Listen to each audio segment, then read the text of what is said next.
we have is there. Hello, Todd. Greetings. Okay. Well, why don't we start? We don't have a quorum yet, but we can start the discussion. So two things, again, Ben won't be here. The two things that I wanted to discuss was one, reporting to the council, actually three things.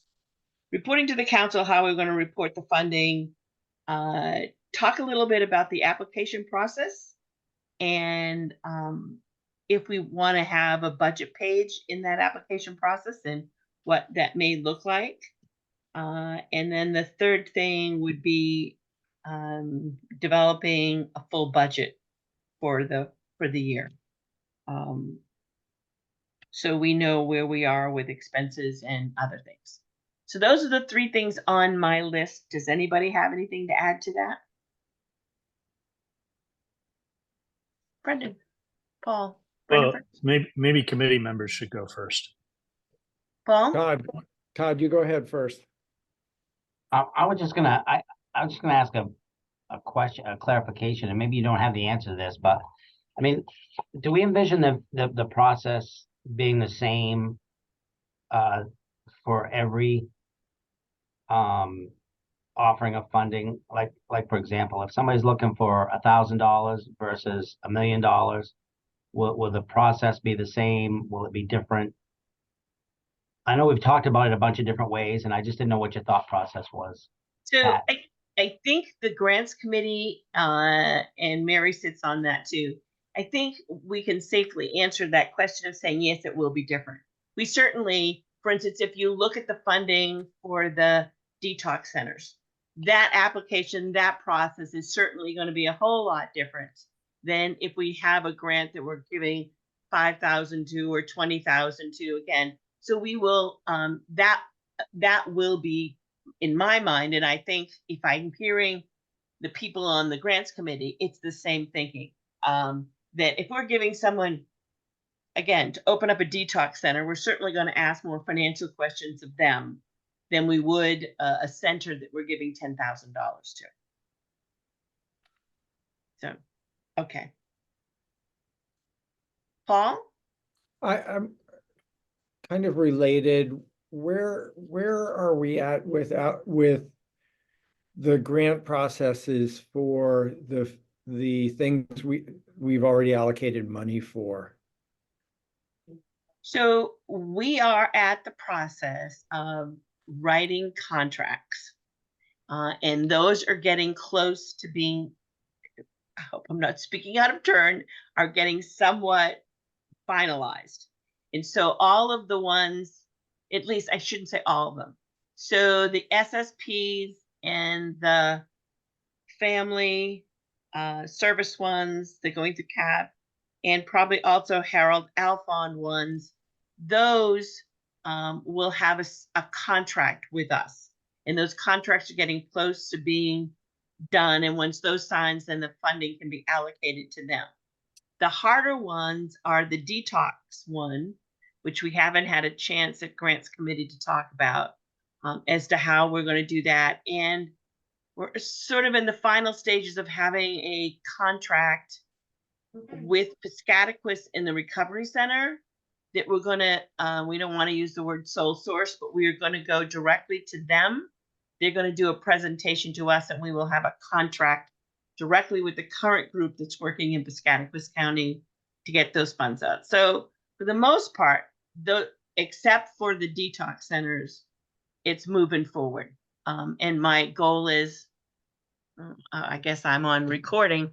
My personal goal is that this money be out the door in 2 months. Okay. That's my personal goal. Not the council's goal. That's my personal goal. Do we have the expertise? Like, who's doing the contracts? Who has that expertise? Brendan. Okay. All right, great. Yeah. I mean, Mary, I think Mary's doing a lot of work too. Like, I've been out for a week, so, you know, I'm also speaking out of turn here, but Mary and Ella or anybody else, feel free to jump in. But my expectation is that I'm going to have to do, much of the contracting. Okay. Yeah, Brendan and I have been working together to get those contracts out. Brendan has the expertise of the legal language that I don't have. So I've been working with the grant recipients more so to just understand their scope of work and try to be able to pass that off to Brendan Okay, great. for the contracts. Thank you very much. Yeah, and the thing is, we're trying to make the contract simple enough to be able to manage them because we only have one staff member. Todd. Just a point of order. Maybe Haley, or I just got a text from Representative Crafts who was trying to get into the meeting, but she couldn't find the link. I tried to forward it to her, but I'm not sure. Yeah, it verifies the email that it's sent to, so she can only become a panelist by using her own link that would have been sent to her on February 13th, or she can just come into the meeting normally and I can promote her. Okay, I didn't know if you had the ability to send her the link again. Not once the meeting starts. I can't send anybody a panelist link, no. Okay. I can send her the link to come watch this as a regular participant and then upgrade her, if that. That would be helpful. Thank you. Sorry to interrupt. It's okay. Thanks, Todd. It's technology. We just embrace it all the time. I'm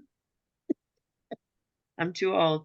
So, the contracts, the concern we have with the contracts is the managing of the contracts because we only have one staff member. We think this is currently manageable because they're not too complicated. But at some point we need to have a conversation.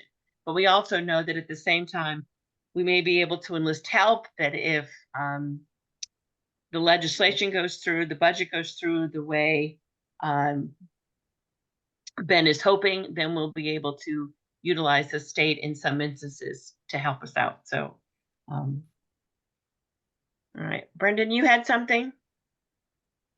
Yeah, let me just speak to a couple of points about the contracting. Yep. One is my expectation is that when I have, a draft contract, that I would first share it with this committee. Mm-hmm. And that, this committee has this sort of general expertise. Good afternoon, Representative Crafts. Hi, good afternoon, everyone. Hello. I was just sending you an email. Representative Crafts, just to orient you in the discussion, you may know that Ben Mann is occupied in the legislature. Pat's chairing the meeting, and I guess I'll wait for Miles as well. Hello, Miles.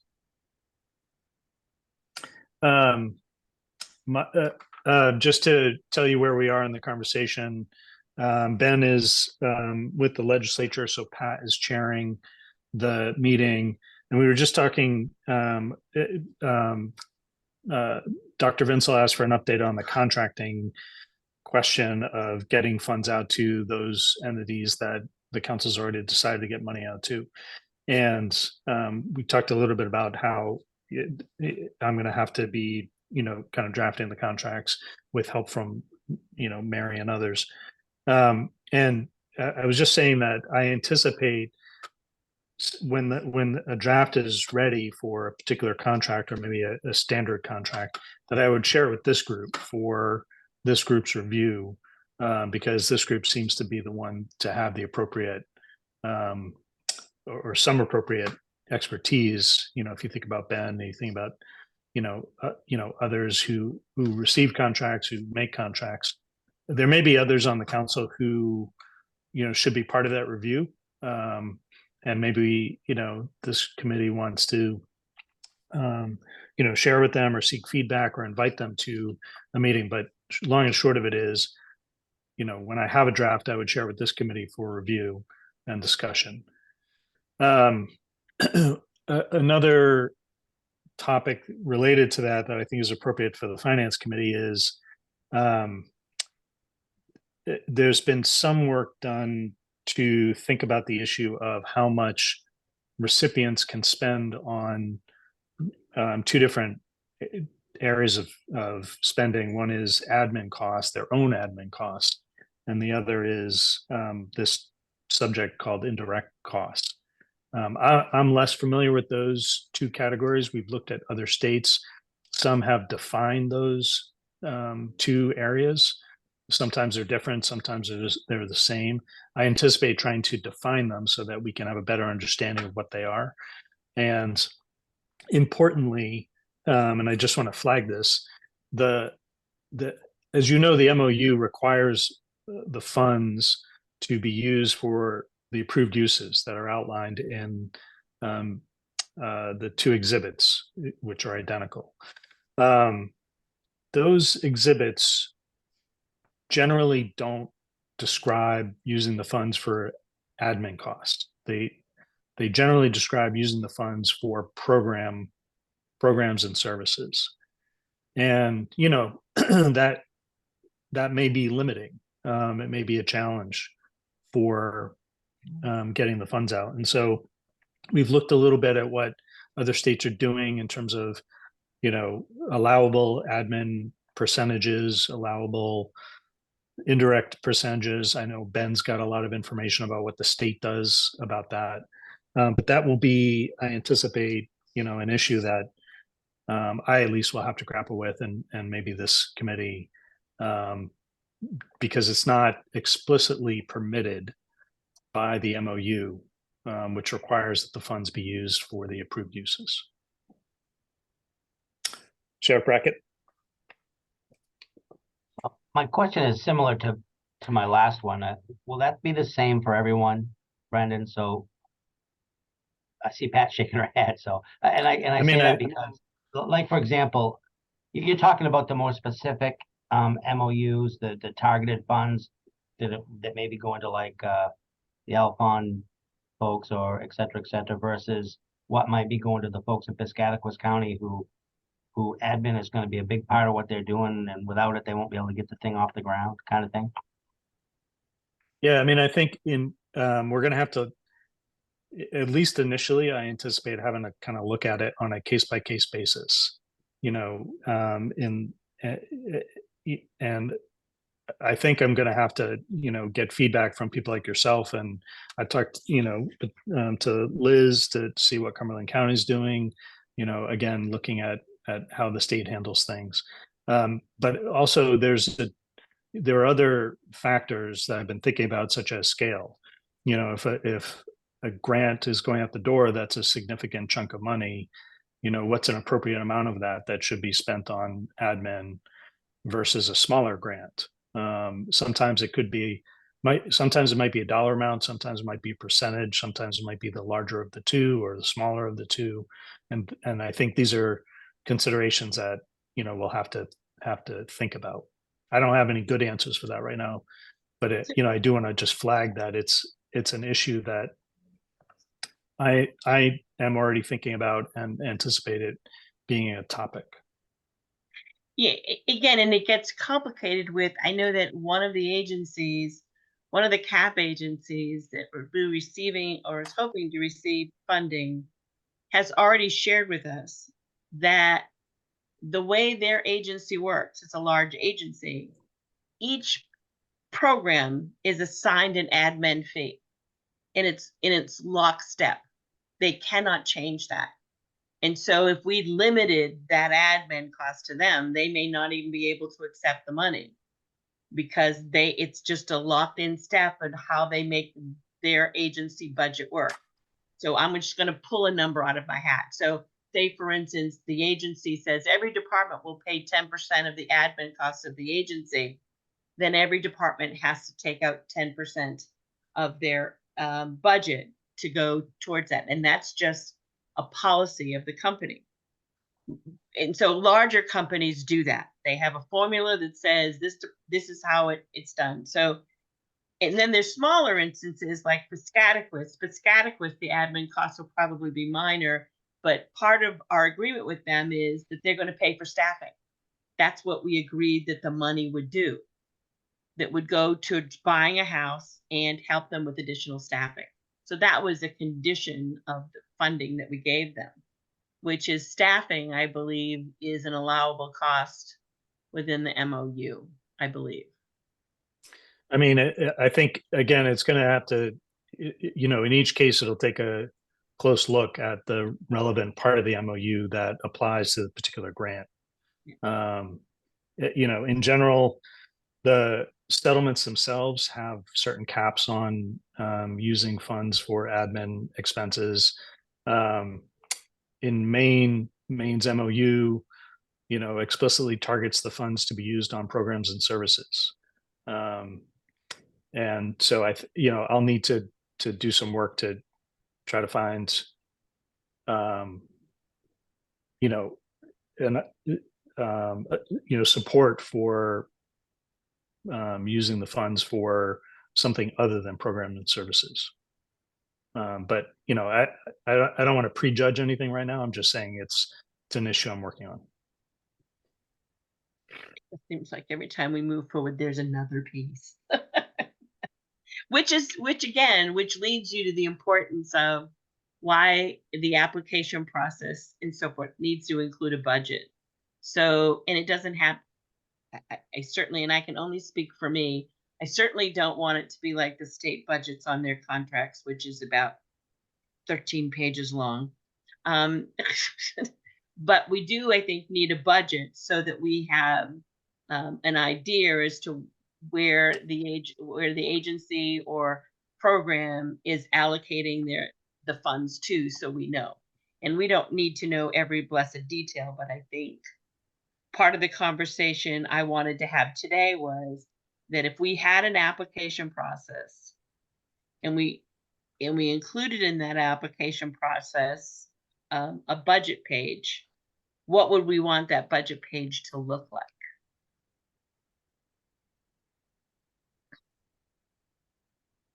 So that's what I thought we'd have a small conversation about. What are some of the things that we want to know from somebody that's applying for money for us?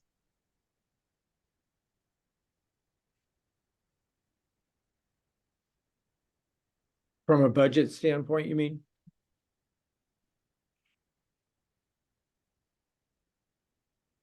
Well, sorry. I must. I know when. Oh, am I up? Yeah. Okay, sorry. I mean, in terms of of like treatment, right, and the detoxes, let's say that we've allocated money for, you know, a lot of, and I know that admin and staff, but a lot of that to get a detox up and running, the treatment portion is direct service, is doing that counseling piece. I mean, that's like that's a huge portion. Your medical director, especially with how the state runs their OHH programs and runs these certain programs, you have to have certain licensed staff in place, recovery coaches, nurses, clinical supervisors, counselors, a medical director, a nursing supervisor, and that's the services that are provided, is that speaking portion of treatment, the therapy. So I know that's going to be, and again, it's going to work different for for different entities and different things, but for the treatment portion, I know that's a big one. Yeah. Miles, I think in the beginning of the conversation, we talked about the fact that we know that certain programs, for instance, using detox is one of them, that's going to be a much more complicated process and budget page than if I use the SSPs, we're giving them some funding. If we ask them to submit a budget, what would that budget look like? You know, how small, you know, how much would be spent on staffing or admin? But if it's flex dollars, we don't need to know a lot. Because one of the things is we wanted to give them that freedom to be able to spend money they needed. But if you were a detox program, you're right, it's going to be much more complicated than that. But just sort of an idea as to, we need to know, I'm not so concerned about the ones that we currently have that we've allocated money for. I'm more concerned about in the application process, if somebody writes us in this application and says, we're requesting $60,000 from you, and we're going to open up a recovery house. is that money all going to be spent on the house? Is that money going to be spent on something else? Where are they, what are they doing or allocating those funds to? Courtney, I see you have your hand up. Welcome. Hello, everybody. I apologize that I was a few minutes late. I was working. Excuse me. So this question may be irrelevant because I missed the beginning of the conversation, and I apologize if it is, but regarding the SSP funding, that's general funding, and I think this question is for Brendan. So would that require a budget? Because like usually when I get general funding, I don't have to write a budget because it's general funding. I don't know if that question made sense. It Brennan, you're on mute.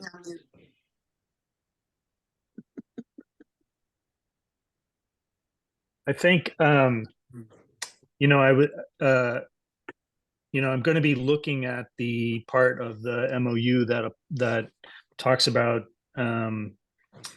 syringe service providers. And I think this is where it's going to be helpful to have a definition of admin costs or indirect costs or both, and to be able to say in you know, whatever application you know that we put out, here, you know, here are the things that you know, funds can be spent on, and here are things funds can't be spent on. But I'm, you know, that sounds like I've, you know, come up with a determination of what needs to be done, and I haven't yet. But that would, my process generally would be to look at the MOU, look at the approved uses, you know, see how it applies, for example, to SSPs, and you know, come up with a rationale of what they can use the funds for. Okay, thanks. Then I am assuming that there's a report out at the end of the year as By the to, recipients. yeah, that they have spent the money, or are they carrying it over? Todd, I had just a generic, can you hear me okay? Sometimes I have problems with my speaker, so my microphone, I apologize, but so I agree with everything that's been said. It sounds like it's kind of maybe will vary a little bit what the budget looks like depending on the level of, which makes sense. But would we want to, in a generic sense, we've identified at least 4 initial categories, right? That we prioritize, that we've. Would we want to collect some generic data around that, and the budget page, so we might be able to have some idea the amount of funds that are spent in each of those categories, because most of them all fit in one category, I suppose. So I was just thinking generically about what data might we be looking for in the future when we're asked questions as a council that we might want to capture as far as the spending goes.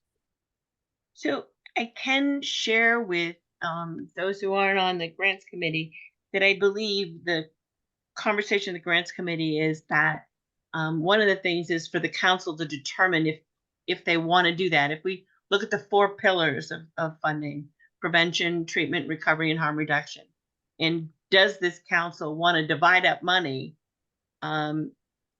Do they have a general fund that says when applications come in, we allocate to the high scorers or the ones that we think make the mission? Or do we every year have, we know we spend so much money in each category? And that was sort of a conversation that didn't have really an agreement to it from the grants committee, and thought it may be a conversation for the whole council to say, how do you want to divide up the funds?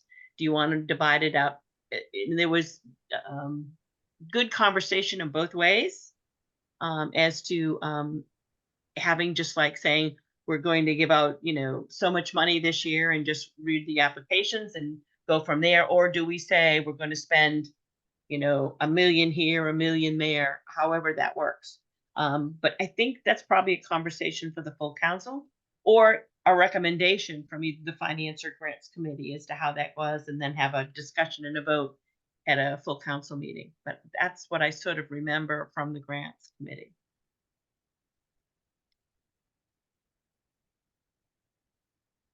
So either way, we do this, I'm just thinking that there needs to be a budget page so that we know, or if it's general funds, we can say it is.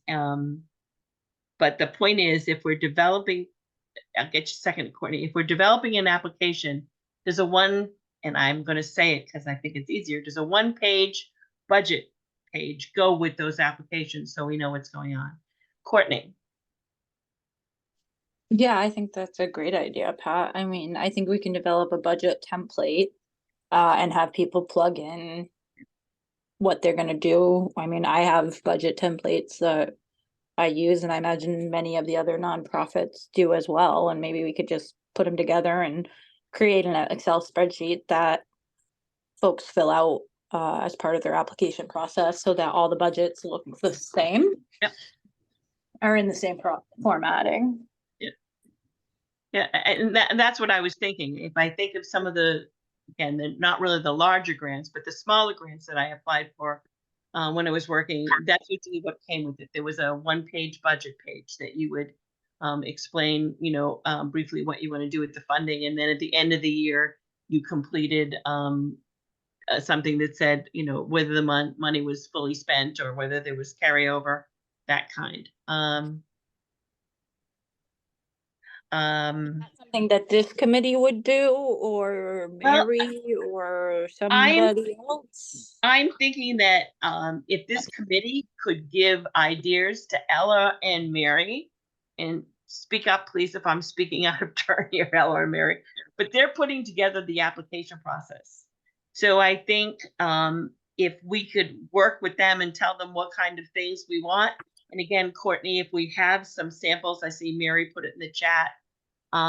If you have some examples of what that looks like, they can put it into that draft application process that we're looking at. And I think for me, that makes sense. I don't know about the rest of you. Yeah, I think Yeah, I'm happy to share mine. Say that again. yeah, that would be great. Thank you, Courtney. I was just saying that I think that there is a budget template in some of the materials that Mary and I have proposed. So if we could look at some of the ones that Courtney sends around, we can tailor them more to specifically this council's needs. So that should be something that Mary and I can definitely do.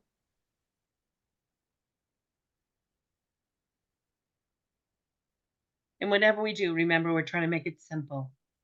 I remember the horror of the state budget pages. I'm sure you all can appreciate. My favorite page was, I used to lovingly refer to it as the stupid page. Brendan. Dr. Vincent was ahead of me on mine. I just want to agree that if we could get some samples of current ones that are in use and not have to rewrite the book on that, that would be a huge help. Yep. I think so. And just along those lines, I was just wondering to Sheriff Brackett whether your county or whether your other subdivisions have something like that in applications. You mean applications for the settlement funds specifically, Right. or generically? Well, either. I was thinking specifically the settlement funds. Yeah, so I think I think Franklin County has done something. We've talked about that, I think, in the past. I can certainly find out. We're just in the beginning stages of. In fact, just had a meeting with the county commissioners a week ago about trying to finalize that process and engage some folks in the community to be part of that process of figuring out, what that application process might look like. For some of those funds, kind of going in the same direction as Franklin County. But we're not quite there yet, but here in Lincoln County.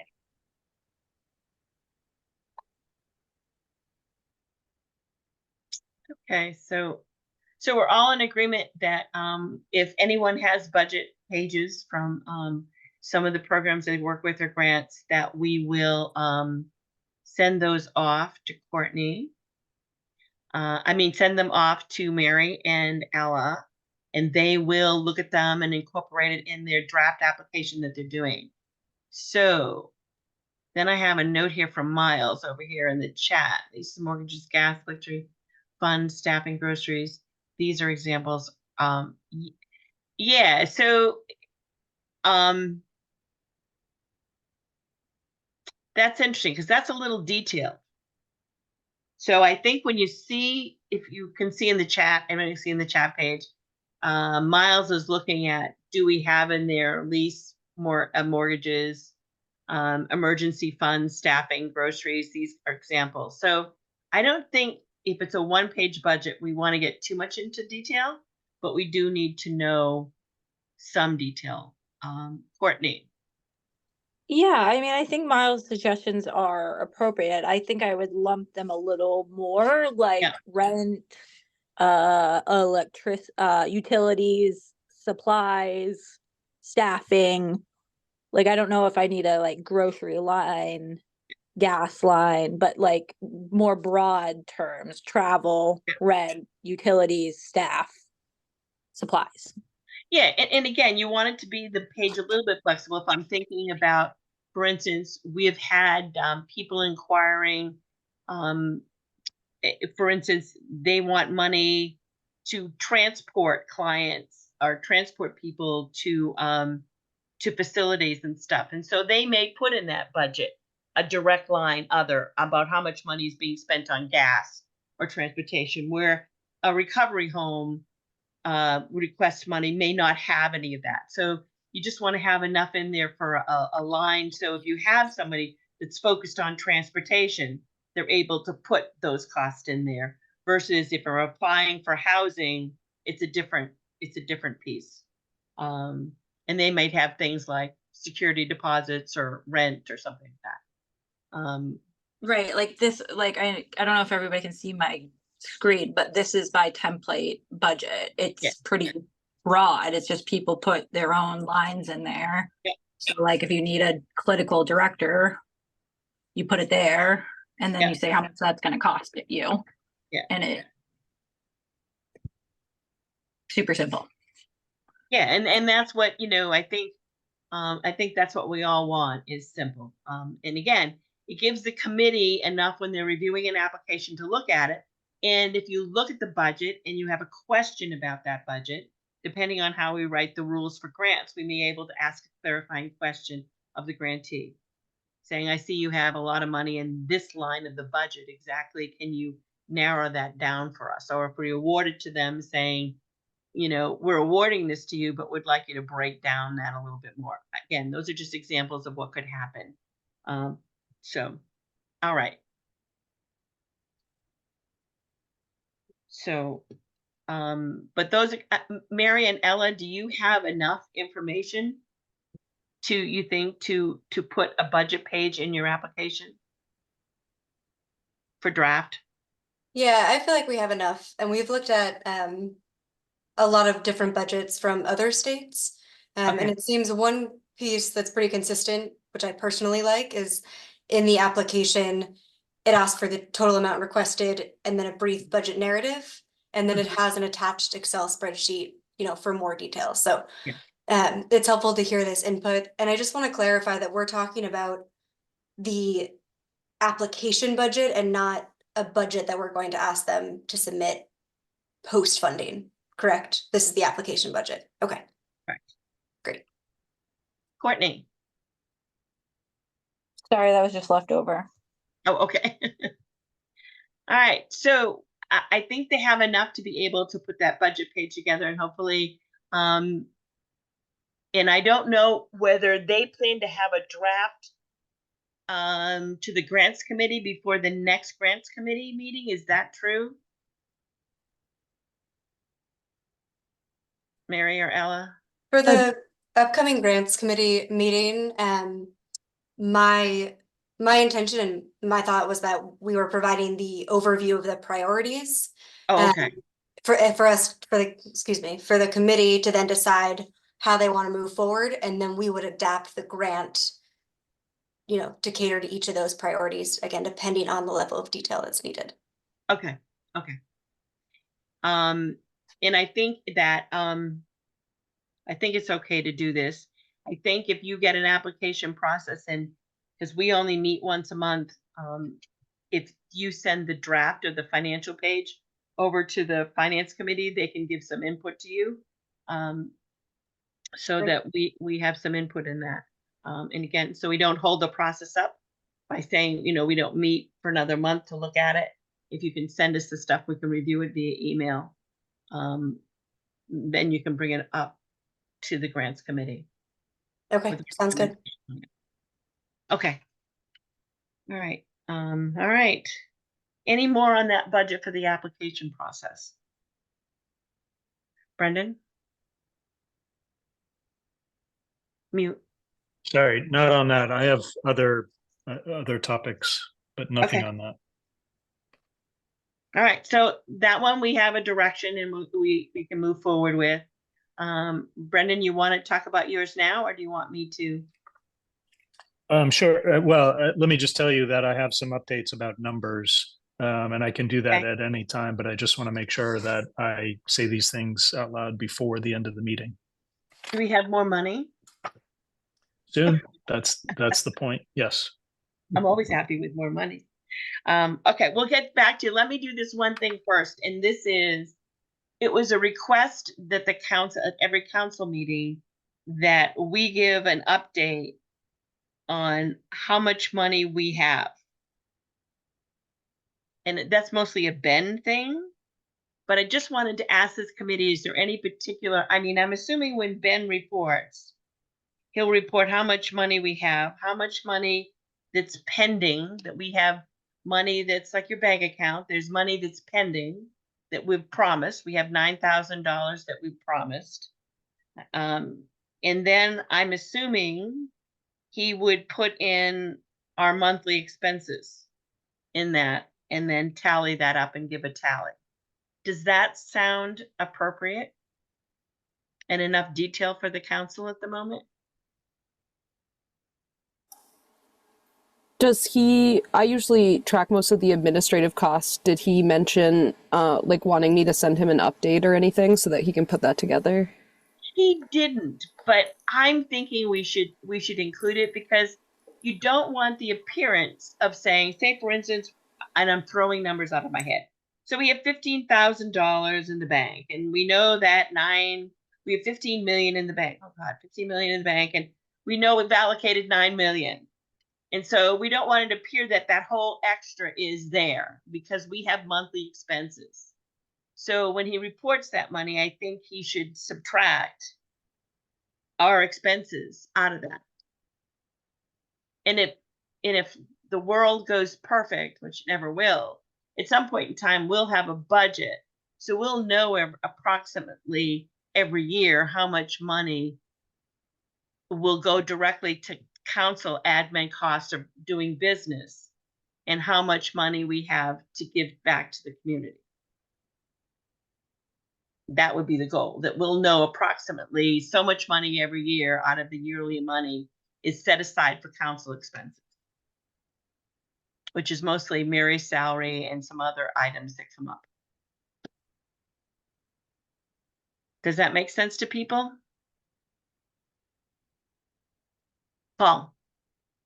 I'm wondering if other things that would be reported on a monthly basis would be how much of the allocated money is in long-term programs and how much is in short one-time programs? And what are the expected monies coming in the next year, the next 12 months? Yep. Yep. Yep. He can have just a one pager that he presents on behalf of the finance committee at every council meeting to just share where we are with money and allocating it out and what's coming in.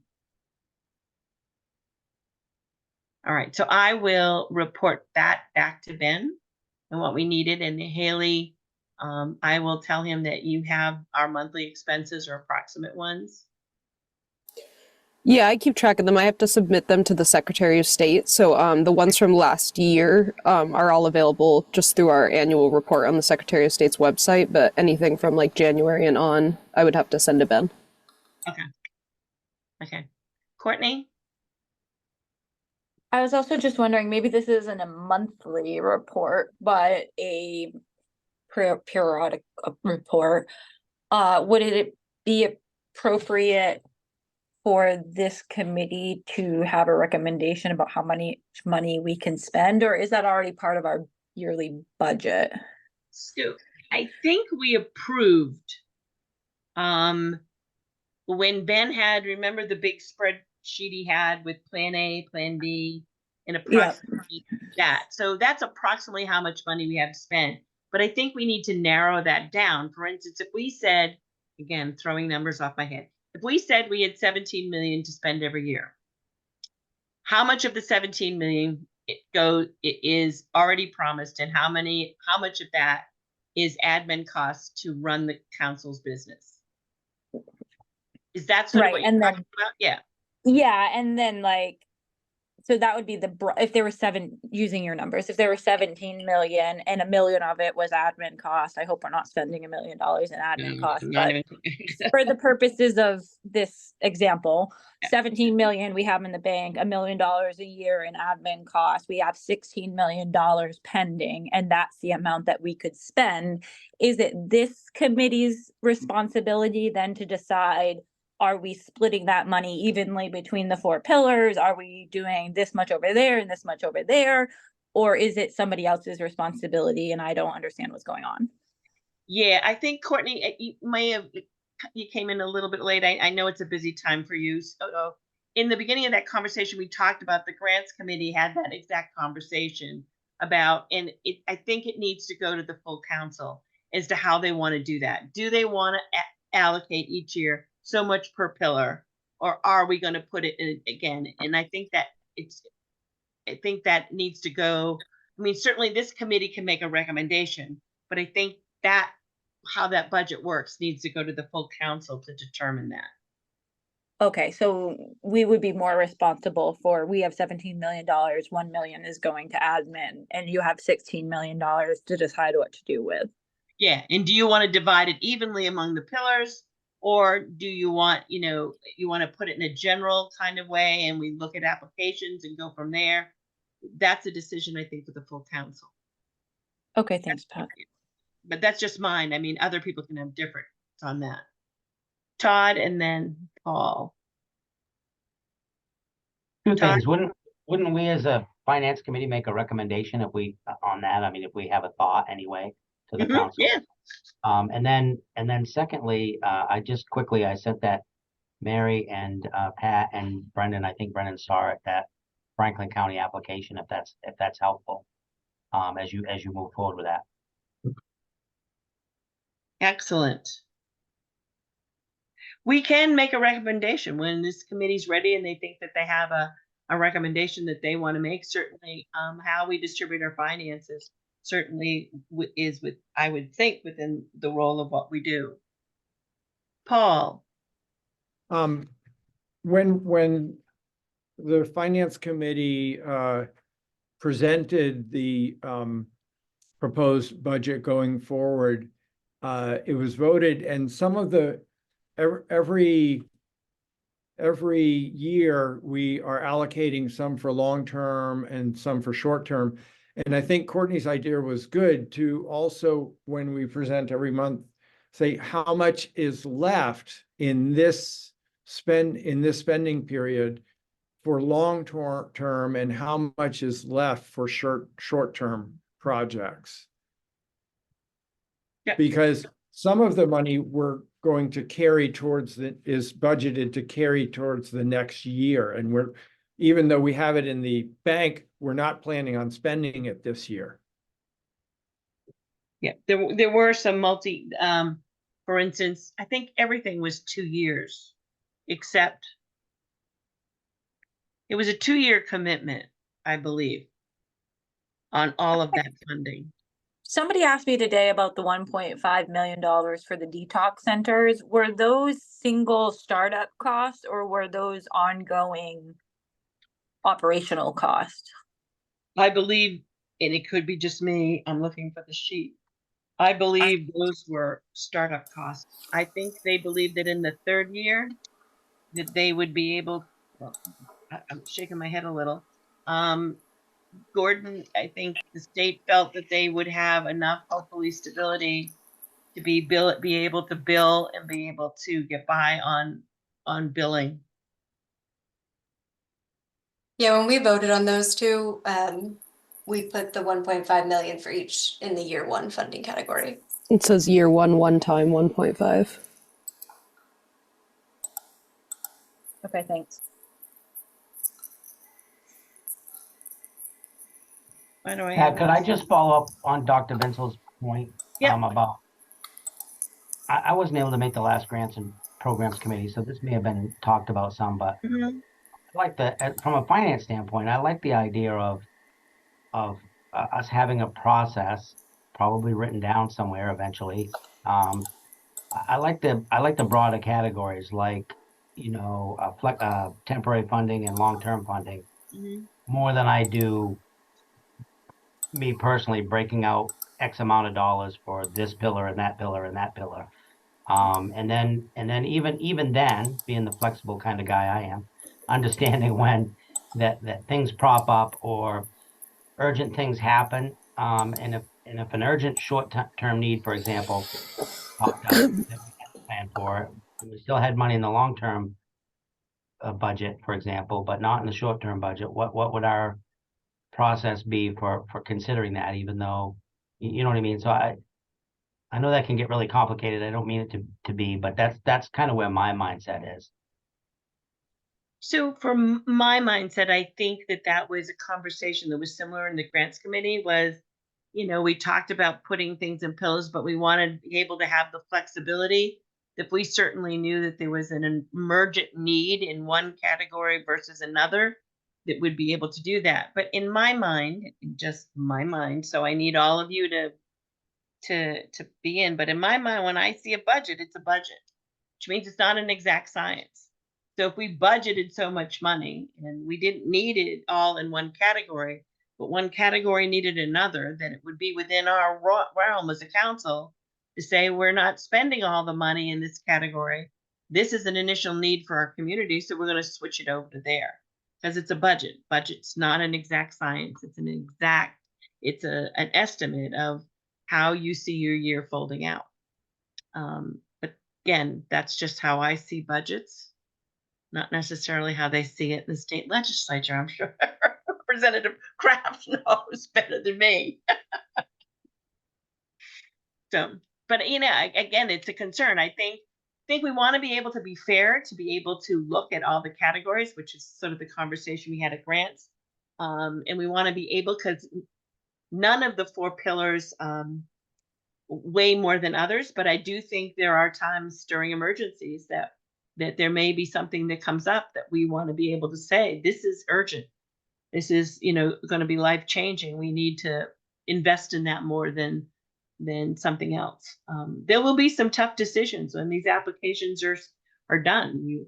I imagine we won't be able to fill every request, and there'll be requests that we have to say no to.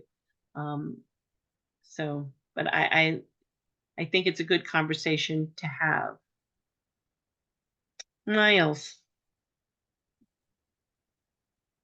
Yes. Did you have your hand up? Miles? Oh, like literally? No, sorry. Oh, okay. All right. Okay, so all right. So we have an idea, and I will talk to Ben about reporting out at the council meeting what people need. um, in the short and the long. Brendan, do you want to talk about extra money we have? I love to hear extra money. I wouldn't characterize it as extra money, Okay. but it's money we're entitled to. Okay. Late on, let's see, a week ago Friday, we received notice that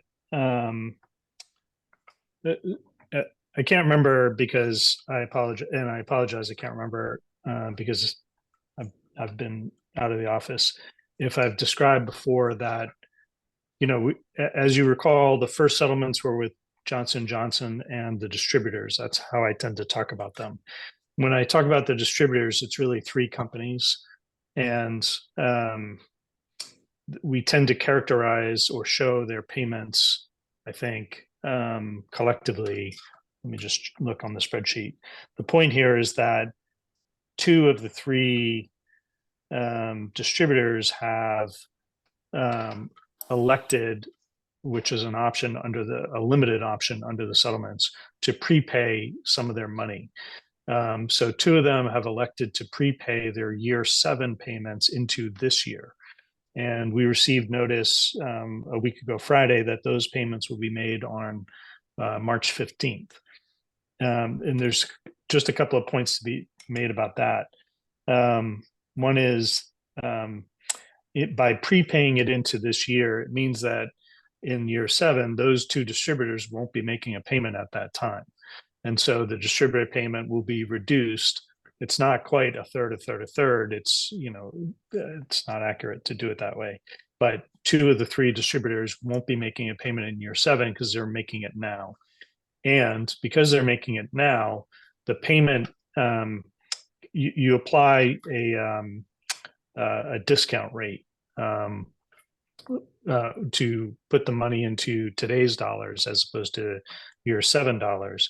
And so the money won't it won't look exactly like the amount of money we estimated that we would get in year 7.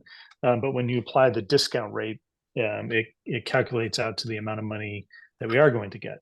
So long story short, on March 15th, we will get this prepayment amount from two of the three distributors.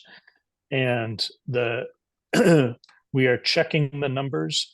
The totals that we've been informed about are $2,576,233 and change dollars that are going to come into Maine, and they'll get allocated according to the MOU, so that the Recovery Council will receive 50% of that, which comes out to, and again, we're checking these numbers, $1,288,000 on March 15th. This doesn't impact this year's typical distributor's payment, which will come on July 15th. But it does impact year 7's distributor payment, which is in, I think it's 2027. We're going to be updating the spreadsheet. Haley's done a lot of work to have the spreadsheet be reflecting of this and other changes. But I just want to flag that roughly just under $1.3 million will come in for the council on March 15th. And then July 15th is when the regular distributor's payment will come in. Sheriff Brackett. Brendan, it seems like this is kind of like a bouncing ball, which is probably normal for these huge settlements, right? So this is something we need to get used to, right? In the sense that I'm assuming, right, that this is going to move around some and change. This is what, the second or third change since that I remember you bringing to us, at least off the top of my head. Yeah. So first of all, these are not typical settlements. They are huge. They are complex. They're like just not at all ordinary.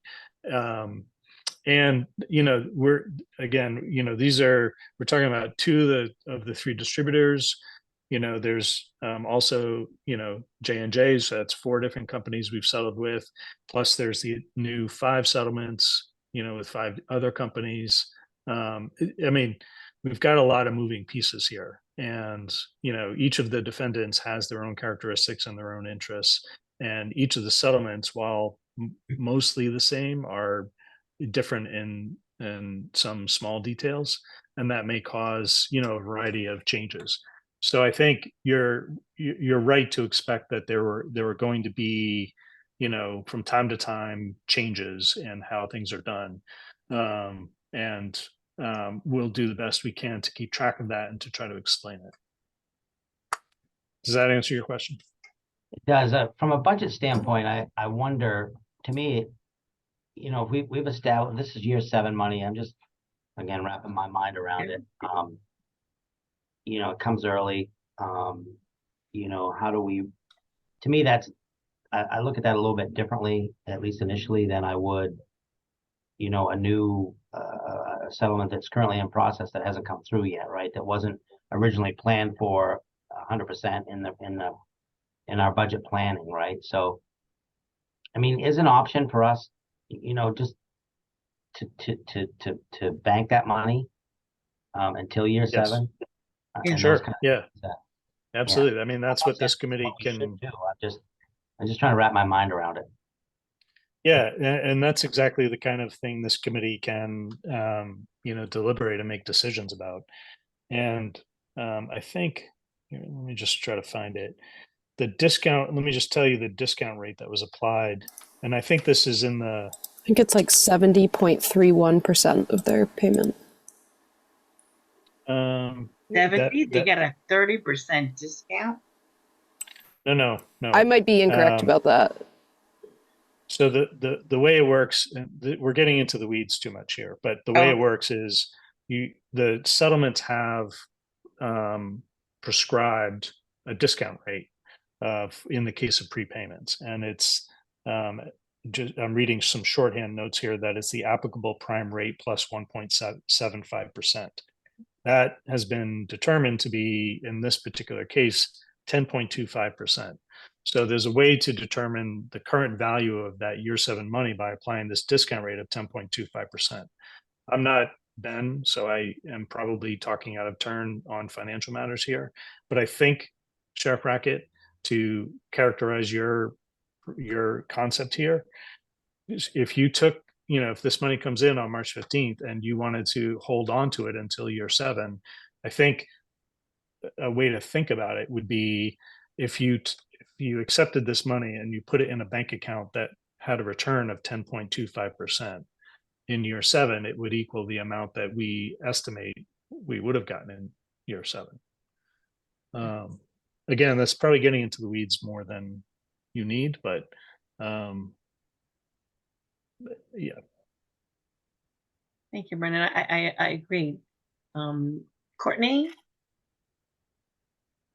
I was just going to lift up what Sheriff Brackett just said. I think it's a very fiscally responsible decision to bank that money, as we have already created a budget that allocates that money in year 7.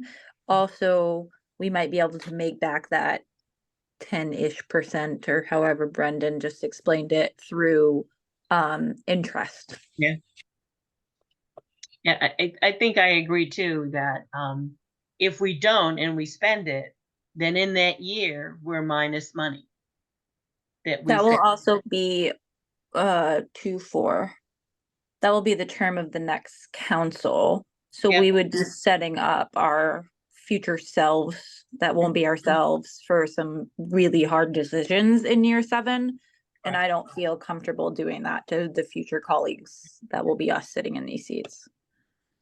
Okay, so because this meeting only lasts an hour, and I know that Representative Kraft already had to get off, but as people comfortable having a vote on this in regards to that, our recommendation to the full council would be that this money not be allocated in this year, that it be saved for year 7, where it was allocated in an approved budget before then. Would you? Yeah. Do I hear Do a you motion? need a vote on that if it is already allocated that way? I don't think so. But again, well, the I mean, money. Up to you guys.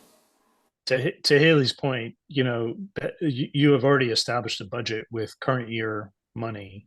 Levels of funding. Yeah. So it's possible that it's not needed, but I don't have strong opinions about it. Courtney, thank you. Sorry, that's just left over. Okay. Todd, I don't know about the formality of the vote, but I think we should formalize the recommendation. I mean, we just found out today, or I did today, that this money's coming sooner than what we had planned for. I think at this point, my recommendation would be to stick with the budget the best we can for now, until we have some of these other plans in place. And I don't know if you need a motion, but that would be my recommendation. I hear a motion. Do I hear a second? Second, It's been moved and seconded. Can you call a quick roll? Unless there's any further discussion on this, I think Senator Kraft Do is we have a off. quorum? We Yeah, have I don't. four. do we Yeah, have a- four One, two, four of three, them is a four. quorum, so they're Yep. fine. Okay. But I need to go. I have your voting template, but I left it at the printer. I'll be right back. Okay, so the meeting, as soon as she gets back, will be over. So what I see that I will report back to Ben is your recommendations on what he reports out for the council. We have anyone who has a template for a budget application to attach to that. Please get that to Mary and Ella. Sheriff Brackett has already gotten that over to us, his one. And then if you have a draft of what that looks like, if Ella or Mary can just ship that draft off to the members of the finance committee, that they can see them when you get a draft, we'll be able to give you some input on that. And then we can move from there. Okay, Haley's back. Go for it. Todd Brackett, Yes. Ben Mann, Lydia Crafts, not with us. Miles Olet, Yes. Paul Vinsel, yes. Pat Kimball, Yes. Courtney Gary Allen. Yes. There's 5. It carries. Okay. So the meeting was to end at 2. Any other business? Courtney? Yes. Can somebody just help me understand where we landed on if this committee is the one doing recommendations of how much each pillar is going to be, or if I thought I heard someone else say, I thought I heard Pat say that it should be a full council thing, and then I heard somebody else say it should be a committee thing. So I don't know where we landed on that. So if I heard right, I think there was Todd said, and don't let me put words in your mouth. Please correct me. I believe Todd said that he thinks this committee should make a recommendation to the full council as their finance committee as to how that funding works out. Okay, I think that's appropriate. Are we going to talk about that next time? We can. I don't think you have time today because this meeting No, at the next meeting. But we can put that on the agenda if everyone wants that to have on the agenda, and then we can make a recommendation to the full council from the finance committee. Okay, thank you, Pat. You're welcome. Does that make sense to everybody? All right.